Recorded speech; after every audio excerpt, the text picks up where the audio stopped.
দেখো এখানে আমি চাটনির মশলা, ভাজা মশলাটা বেটে নিচ্ছি, কুটে নিচ্ছি।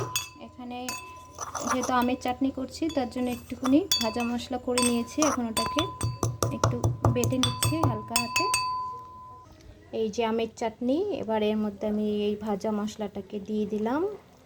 এর মধ্যে শুকনো লঙ্কা আছে, একটু জিরা আছে, একটু মেথি আছে, একটু আজওয়াইন আছে, আর একটু তেজপাতা আছে, একটু বলতে একটা ছোট তেজপাতা নিয়েছি। আর এবার চাটনির স্বাদটাই আলাদা হয়ে যাবে।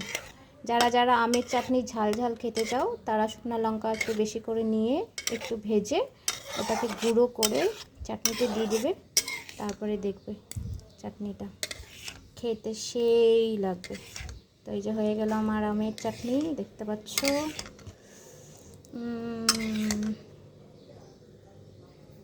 দেখো আমি একটু শুকনো লঙ্কাটা বেশি নিয়েছি ঝাল ঝাল খাবো বলে।